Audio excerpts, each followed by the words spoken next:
Nasab itu ilmu pasti. Nasab itu ilmu pasti. Nah, sekarang ini banyak orang menasabkan diri padahal kadang-kadang karena kabar yang tidak jelas. Itu membentur atau apa namanya mendobrak atau menghajar daripada nasabiyah sendiri pada abad yang ke-9. Seolah-olah masyarakat pribumi itu suka ngaku-ngaku nasab. Dan memang Wali Songo keluarga kamu, Wali Songo itu nasabnya pribumi. Ini kan menunjukkan ketololan yang luar biasa Muhammad Husin Al-Habsyi ini, Mas. Pusing.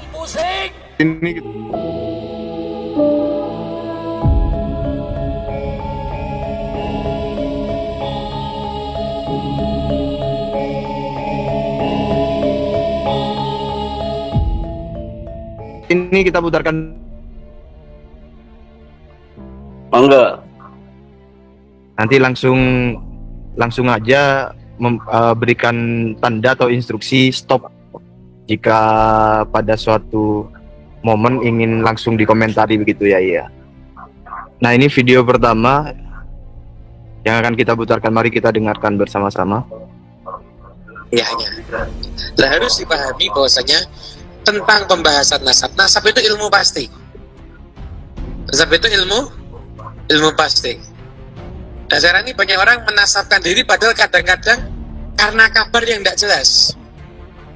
Karena kabar yang tidak jelas. Tiba-tiba ngomong begini, saya ini keturunan Sunan Giri. Tuh, kok kamu bisa tahu? Iya, saya tuh pernah naik bis, ketemu sama bapak-bapak tua, dibilangin, kamu itu keturunan Sunan Giri. Berarti saya keturunan Sunan Giri. Ini berarti yang ngomong sama yang diomongi jeleknya podo ini berarti. Yang namanya nasab, kamu, nah bapakmu yang keempat kamu tidak tahu namanya kok kamu bisa ngaku keturunan Sunan Giri. Tidak bisa begitu. Tapi nasab itu ada ilmunya aja jelas. Lalu ada ilmunya jelas. Nah, kalangan para habaib ada orang-orang tertentu yang memang berkhidmat untuk mengurus nasab. Dan ada namanya pohon nasab. Dulu tuh generasi terdahulu, mungkin sekitar 60 tahun, 70 tahun yang lalu, ada namanya Habib Ali bin Ja'far As-Sagraf.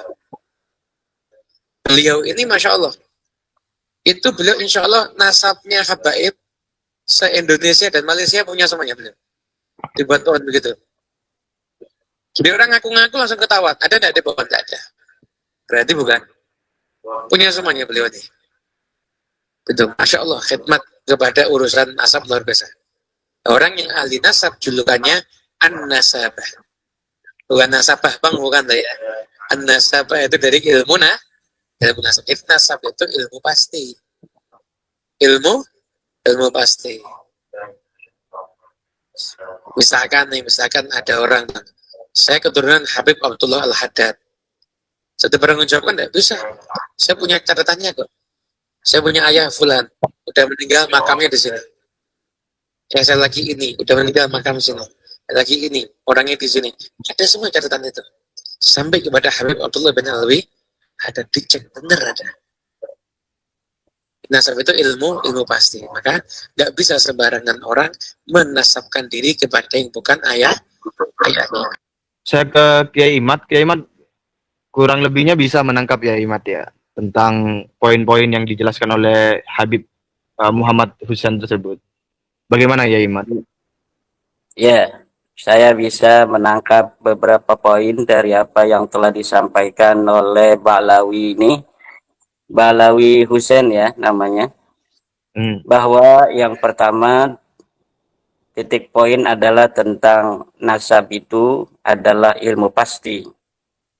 Yang kedua bahwa background dari apa yang telah disampaikan oleh Ba'lawi ini adalah bahwa ada orang yang mengaku bernasab kepada Sunan Giri.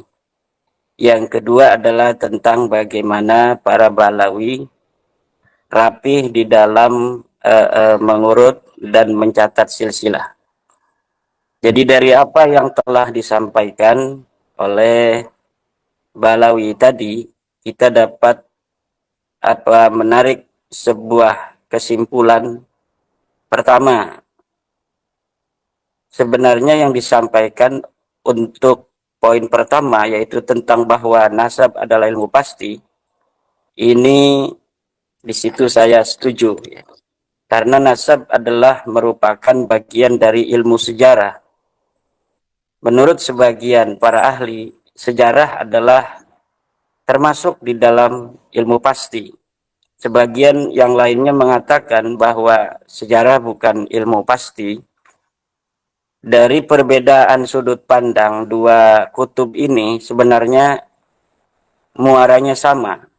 Mereka yang mengatakan bahwa sejarah adalah ilmu pasti, yang dimaksud di dalam sejarah itu adalah sejarah masa lalu yang betul-betul terjadi berdasarkan dengan bukti yang faktual, yang empiris. Maka disebutlah itu sejarah sebagai ilmu pasti. Adapun sejarah yang mengalami pembelokan, kemudian disebut sejarah, itu ada kaidnya. Sejarah palsu misalnya, atau sejarah yang telah mengalami pembelokan. Kemudian menurut yang kedua bahwa sejarah itu bukan termasuk ilmu pasti, mereka menganggap kaid-kaid tentang sejarah itu, bahwa ada sejarah yang asli, ada sejarah yang palsu, itu itu tetap disebut dengan sejarah walaupun dengan penamaan tambahan, yaitu sejarah palsu. Tetapi menurut kelompok pertama, sejarah adalah ilmu pasti. Yang dimaksud dengan sejarah adalah sejarah yang betul-betul faktual terjadi pada masa di mana sejarah itu diatribusikan titik mangsanya. Adapun hal-hal yang fiksi, hal-hal yang hanya bersifat dongeng atau pembelokan sejarah, maka itu sama sekali tidak bisa disebut sebagai sebuah sejarah. Karena nasab bagian daripada sejarah, maka nasab juga adalah ilmu pasti. Itu saya setuju sampai di sana apa yang dikatakan oleh Ba'lawi Husain tadi, bahwa nasab adalah ilmu pasti. Oleh karena itu, tadi dia juga mengatakan bahwa nasab tidak bisa diisbat oleh mimpi. Ini sesuai dengan apa yang telah dikatakan oleh seorang pakar nasab yang bernama Syekh Khalil bin Ibrahim Ad-Duwailimi dalam kitabnya Muqaddimat fi Ilmil Ansab, bahwa yang dinamakan dengan isbat nasab la yasbutu birru'yah. An-nasabu la yasbutu birru'yah artinya bahwa nasab tidak bisa diisbat oleh mimpi-mimpi. Nah, cuma sayangnya Ba'lawi tadi itu membuat contohnya kepada nasab Sunan Giri, bahwa ada keturunan Sunan Giri, kemudian yang dia merasa sebagai keturunan Sunan Giri berdasarkan mimpi.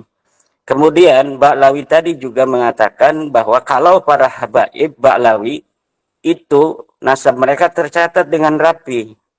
Bahkan ada seorang nasabah dari Ba'lawi yang mampu untuk menghafal dengan catatan yang rapi seluruh Ba'lawi yang ada di Indonesia dan Malaysia. Ini ada falasi di sana yang disampaikan oleh Ba'lawi tadi. Ya, sebenarnya apa yang telah disampaikan oleh Ba'lawi tadi itu membentur kepada nasab Ba'lawi sendiri. Di mana nasab Ba'lawi ini pada permulaan abad 9 itu persis seperti apa yang dikatakan oleh Ba'lawi tadi, bahwa nasab Ba'lawi sama sekali tidak dapat ditemukan referensinya sebelum pengakuan Ali bin Abu Bakar As-Sakran di tahun 895 Hijriah. Kemudian di dalam kitab Al-Burqatul Musiqah banyak sekali riwayat. Salah satunya adalah riwayat bagaimana katanya seseorang bermimpi. Kemudian dalam mimpinya itu Rasulullah datang dan menitipkan Ba'lawi sebagai titipan keturunan dari Rasulullah. Maka yang disampaikan oleh Ba'lawi tadi, Husain Al-Muhdar siapa tadi? Husain Al-Habsyi. Husain Al-Habsyi itu membentur atau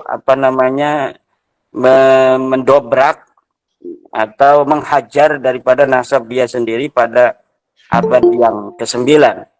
Kemudian juga dalam kitab An-Nur Safir, Mas Rifki, itu ada sebuah riwayat di mana seorang yang bernama Syihabuddin Ahmad, yang Syihabuddin Ahmad ini ada di abad ke-10 Hijriah, di dalam kitab An-Nur Safir itu diriwayatkan bahwa ketika dia masih mengalami keraguan tentang makam Ahmad bin Isa yang ada di Hadramaut, dia berada dalam keadaan tidak ingat, ya. Kemudian Ahmad bin Isa datang kepadanya, kemudian dia bertanya kepada Ahmad bin Isa, apakah betul makammu itu yang ada di Hadramaut ini, wahai Ahmad bin Isa? Kemudian Ahmad bin Isa mengatakan, na'am. Dari situ kita dapat menarik sebuah benang merah antara apa yang diucapkan oleh Ba'alawi Husain Al-Habsyi tadi dengan riwayat-riwayat yang ada di dalam nasab Ba'alawi yang penuh dengan haluisme, yang penuh dengan nilai-nilai yang seperti yang dikatakan oleh dia. Satu sisi dia mengatakan bahwa nasab itu adalah ilmu pasti, di sisi lain banyak riwayat-riwayat di dalam tradisi literatur Ba'alawi yang mengatakan bahwa beberapa macam item-item sejarah kenasaban mereka itu diisbat oleh mimpi, walaupun itu di dalam Alkitab Al-Burqatul Musiqa secara empiris kita dapat melihat di dalam kitab itu nasab mereka itu mulai dibangun pada abad 9 itu. Tetapi nasab Ba'alawi ini nasab yang betul-betul keluar, yang betul-betul muncul, timbul di abad 9 itu. Rumel Abbas pernah mengatakan bahwa sebenarnya Ali As-Sakran bukan yang pertama. Karena di dalam nasab itu, di dalam kitab Al-Burqatul Musiqa itu, Rumel Abbas itu mengatakan bahwa Ali As-Sakran hanya mensyarahi atau mengomentari sebuah syair yang diciptakan oleh Bakusher. Rumel tidak tahu kalau Bakusher itu adalah temannya Ali As-Sakran itu sendiri. Bisa jadi puisi-puisi yang diciptakan oleh Bakusher itu adalah puisi pesanan dari Ali As-Sakran karena dia masih hidup sama gitu. Dia adalah murid daripada pamannya Ali As-Sakran itu. Ya kalau misalnya orang yang hidup satu masa, kecilnya bareng. Saya lagi bikin kitab nih Al-Burqatul Musiqa tentang nasab Ba'alawi. Coba tolong dong bikin puisi tentang nasab kami. Sehingga bukan hanya dari kami kalangan Ba'alawi yang mengisbat nasab kami, tetapi dari orang lain juga mengisbat. Itu bisa saja terjadi. Maka sejarah dan nasab itu jangan sampai masuk di dalam filsafat yang abstrak. Karena sejarah dan nasab itu adalah sesuatu yang konkret, faktual, maka jangan sampai difilsafati sehingga nilai kekonkretan dan faktualnya sebuah nasab dan sejarah itu kemudian menjadi abstrak. Kadang-kadang moral sejarah itu Mas Rifki memang mempengaruhi manusia yang ada. Ya, tetapi kejujuran seorang sejarawan di dalam bagaimana dia menulis sehingga menghadirkan sebuah historiografi yang betul-betul nyata terjadi di masa lalu ini sangat penting agar apa? Kemenangan, kekalahan, kegetiran, kepahitan, kemanisan itu semuanya dapat terekam kemudian jadi pelajaran untuk kita hari ini dan masa depan di dalam membangun peradaban. Nah, kalau umpamanya sebuah bangsa ya menulis sejarah, kemudian menulis sejarah yang sudah mempunyai nilai-nilai moral, di sana moral dimasukkan untuk kepentingan sesuatu hal misalnya, itu nilai historiografinya itu akan hilang. Kemudian dia menjadi sebuah filsafat atau sinkronisasi sejarah untuk mencapai tujuan bersama. Dan ini akan mengkaburkan posisi-posisi kesejarahan itu sendiri di masa yang akan datang. Nah, memang di satu sisi historiografi murni sesuai dengan fakta dan kenyataan di masa lalu, itu kadang-kadang bagi apa namanya suatu daerah yang tidak memiliki apa namanya spirit perjuangan di masa lalu, itu mungkin akan kurang bisa untuk menjadikan mereka yang hadir hidup di hari ini kemudian bisa menatap masa depan dengan penuh kebanggaan. Nah, tetapi para pakar ini sedang mengadu apa namanya teori. Apakah penting kita untuk menghadirkan sejarah apa adanya, atau kita harus mengkolaborasikan sejarah dengan moral sejarah, sehingga suatu apa namanya itu sejarah yang tidak baik di masa lalu kemudian tidak menjadikan orang-orang yang terkait dengan kedaerahan sejarah itu terjadi, tidak menjadikan dia menjadi orang-orang yang inferior. Nah, kalau misalnya seperti daerah-daerah tertentu, ini sebut saja Banten misalnya, Mas Rifki, ini sebagai contoh saja.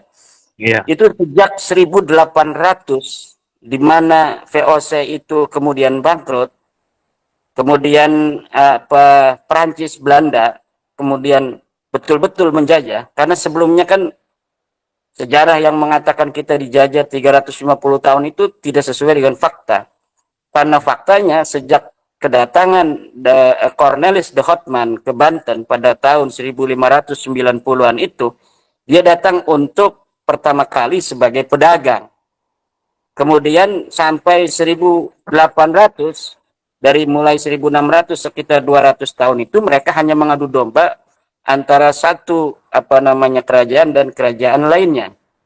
Nah, kemudian kerajaan Banten yang telah dikuasai secara ekonomi sejak 1682 sampai 1800, kemudian betul-betul dihancurkan oleh Prancis Belanda. Prancis Belanda itu pada 1808. Sejak itu masyarakat Banten itu berontak karena dia telah merasa betul-betul dijajah. Maka baru beberapa tahun sejak keruntuhan daripada Kesultanan Banten 1808 dia diruntuhkan dengan apa namanya perang dari Sultan Aliuddin yang memenggal kepala seorang Belanda yang bernama Peter de Puy. Kemudian disusul dengan Kiai Nuriman yang memberontak dari Pandeglang, disusul oleh Mas Jebeng, disusul oleh tahun berikutnya oleh Mas Jakaria, disusul tahun berikutnya oleh apa namanya Cilegon, kemudian disusul lagi oleh Nyimas Gampara, Nyimas Melati. Kemudian setiap tahun sampai perang Cikande dan perang Caringin itu setiap waktu terjadi sebuah peperangan sampai 1926. Kemudian apa namanya sampai sebelum merdeka. Maka moral sejarah masyarakat Banten yang anti penjajahan itu kemudian mengkristal sampai sekarang bahwa kita anti kepada penjajahan.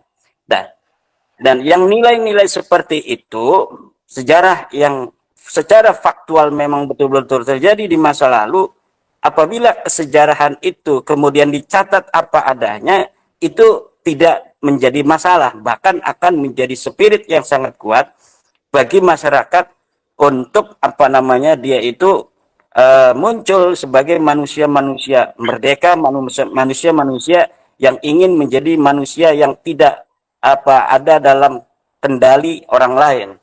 Tetapi kalau semacam Ba'lawi, ini kita sebenarnya mau ngomong Ba'lawi. Alhamdulillah ini berada Kiai Haji Dr. Ubaidillah Tamam Al-Mutamakin. Assalamualaikum Kiai Dr. Ubaidillah. Kiai tambah keberkahan ngobrol santai saya bersama Mas Rif. Ini kita ngomong kemana-mana ini dokter. Kita tadi mengomentari seorang Ba'lawi yang bicara tentang nasab tidak boleh apa diisbat oleh mimpi, sementara di dalam apa literatur Ba'lawi banyak sekali hal-hal yang terkait dengan mimpi-mimpi. Kemudian Ba'lawi memberi contoh bahwa ada seorang yang mengaku keturunan Sunan Giri yang merasa dirinya keturunan Sunan Giri yang diisbat oleh hanya seorang kakek-kakek atau diisbat oleh mimpi-mimpi. Kemudian Ba'lawi ini Pak Dokter mengatakan bahwa kalau apa nama nasabnya para Ba'lawi ini dicatat dengan rapi. Bahkan di Indonesia ada seorang apa namanya ahli nasab yang bisa untuk mendeteksi seluruh habaib Ba'lawi yang asli dari Indonesia dan Malaysia. Saya kira ada beberapa hal tadi saya telah komentari ini agar Dr. Ubedillah ini apa namanya juga bisa untuk mengikuti obrolan kita di malam hari ini, bahwa omongan-omongan Balawi ini selalu falasi. Di sana ada hal-hal yang ia ingin sampaikan sebagai message. Yang pertama bahwa nasab Wali Songo itu acak-acakan. Yang kedua bahwa nasab Balawi itu rapi. Yang ketiga, dia kemudian memotong bahwa siapapun yang mengaku keturunan Wali Songo maka dia harus mempunyai data-data yang kuat. Sehingga sampai Rizik Syihab itu agak ngelelece istilah orang Banten itu terhadap nasab Wali Songo. Kalau pengen diisbat, tes DNA dong. Sekarang sudah ada rambut. Ini mungkin ada enggak ini video yang bisa ditampilkan, videonya Rizik Syihab yang Ada, nanti ada. Dr. Ubedillah nanti akan komentari ini. Ya ada. Saya ini Mana dulu ya. coba? Cari. Saya ucapkan selamat datang pada Yai Tamam Munji. Assalamualaikum Yai. Assalamualaikum Mas. Nah, secara ilmiah keberadaan rambut ini penting. Jadi kalau ada yang menolak Muhammad itu hanya cerita khurafat, dengan adanya rambut itu bisa diperiksa gennya, DNA-nya bisa diperiksa. Bahkan itu juga bisa menjadi bukti bahwa setiap keturunan Nabi yang hidup pada hari ini pasti ada, yaitu unsur kesamaan DNA dengan DNA Nabi. Membuktikannya lewat rambut yang ditinggalkan oleh Nabi, saudara. Alhamdulillah. Jadi kalau Habib palsu ketahuan tuh kalau diperiksa. DNA Nabi kemana, DNA-nya dibikin mulah ini belakangan ini dengan digaung-gaungkannya soal tes DNA. Ini penting nih, yang lagi rame, la yajuzu syar'an al-i'timad al-basmah wirasiyah fi nafi nasab. Tidak boleh secara syariat ya berpatokan kepada basmah wirasiyah tes DNA untuk menafikan nasab. Nggak boleh. Haram secara syariat. Nah, saya kira cukup sampai di situ video dari Imam Unyil dan mantunya ya tentang tes DNA itu. Jadi banyak publik telah mengetahui bahwa ada ketidakkompakan suara atau pikiran antara mertua dan menantunya tentang tes DNA ini, di mana Rizik Syihab mengatakan tes DNA, mantunya mengatakan akhirnya haram di dalam syariat untuk tes DNA. Monggo ini Yai Tamam atau Yai Imat mengomentari tentang video tersebut. Monggo Kiai Imat barangkali. Ya, itu ada asbabul wurudnya itu Mas Rifki, di mana seorang Rizik Syihab dan menantunya Hanif Alatas itu berbeda pendapat.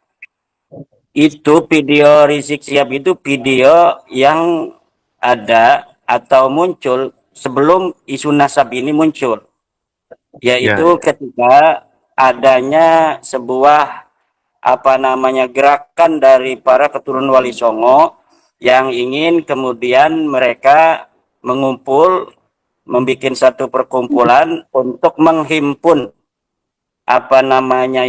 nasab-nasab yang berserakan untuk dijadikan dalam satu payung perkumpulan keturunan Wali Songo. Kemudian dari sebagian riwayat yang ada sesuai dengan fakta historis Surah Istifadah ketika itu, ada para keturunan Wali Songo itu yang menyatakan ke Balawi. Nah ini riwayat yang menyatakan bahwa Wali Songo ke Balawi ini ada di dalam kitabnya Balawi, yaitu kitab Syamsul Zahirah yang ditulis atau dicetak ulang 1984. Kemudian itu setelah ditelusuri itu akan mentok kepada 1930 sampai 1969 ditulis oleh Salim bin Jindan. Akhirnya dari Balawi ini banyak yang keberatan karena banyak keturunan Wali Songo yang pakai gelar Habib waktu itu. Makanya Rizik Syihab mengatakan kalau mengaku Habib, ya kan, keturunan daripada Balawi, ya harus tes DNA. Sekarang sudah ada rambutnya Nabi itu. Nah, bagi mereka-mereka yang mengaku keturunan daripada Nabi harus mau tes DNA. Jangan sampai nanti hasil tes DNA Nabi kemana, dia kemana.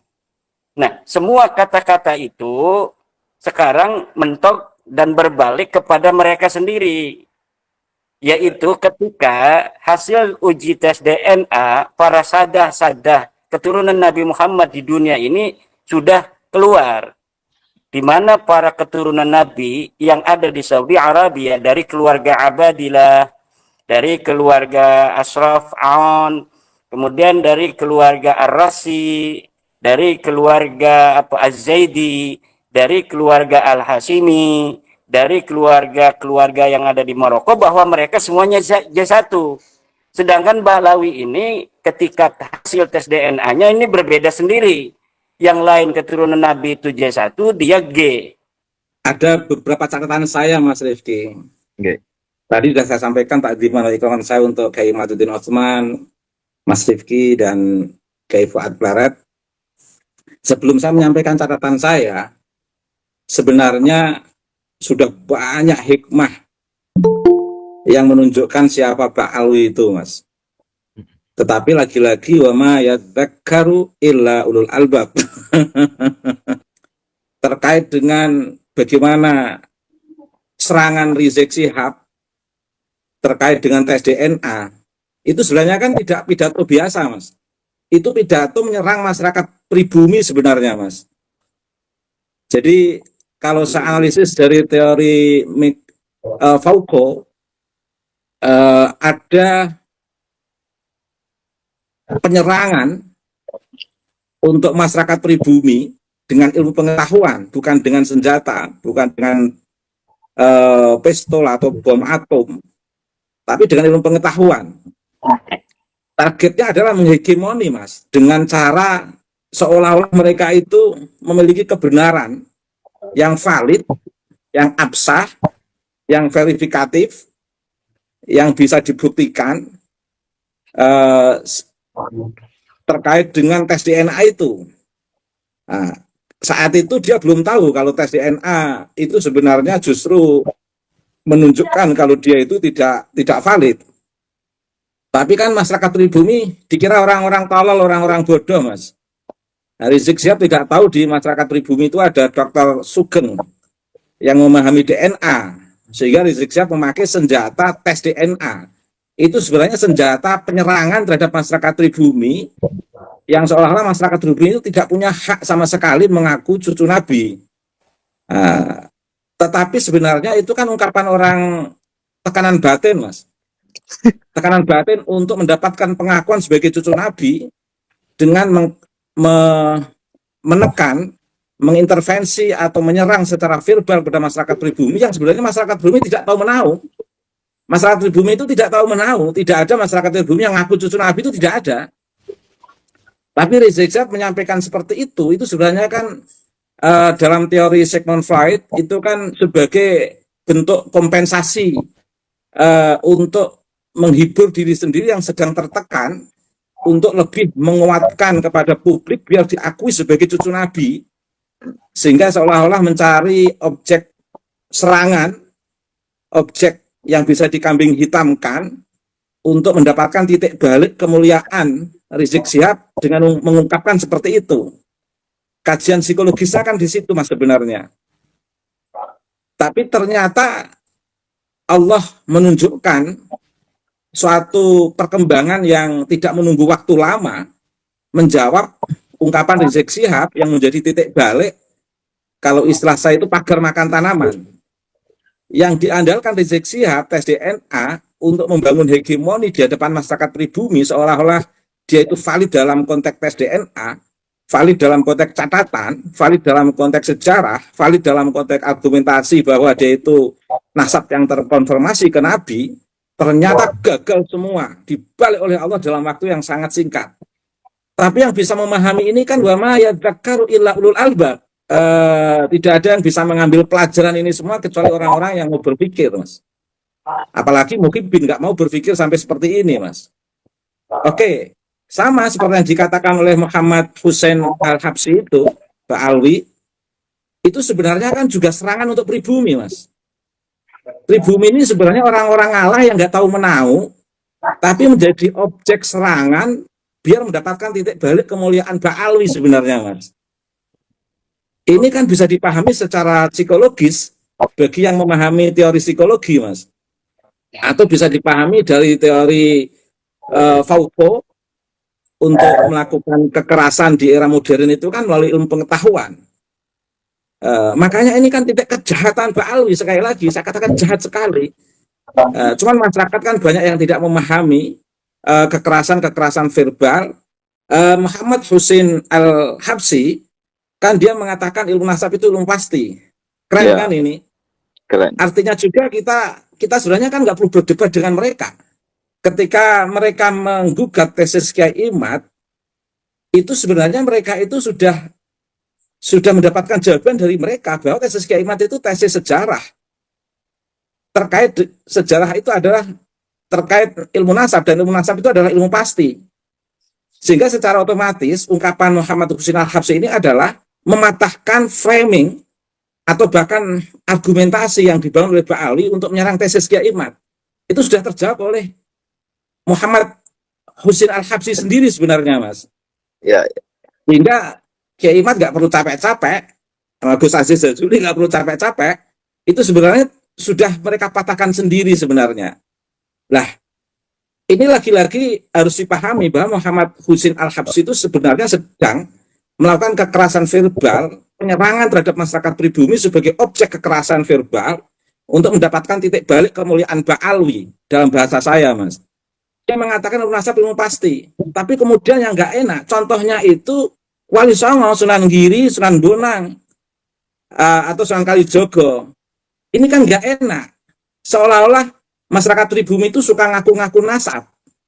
Lah memang Wali Songo keluarga kamu, Wali Songo itu nasabnya pribumi. Ini kan menunjukkan ketololan yang luar biasa Muhammad Husin Al-Habsyi ini, Mas. Lah, tes DNA-nya sudah berbeda, G sama O itu berbeda.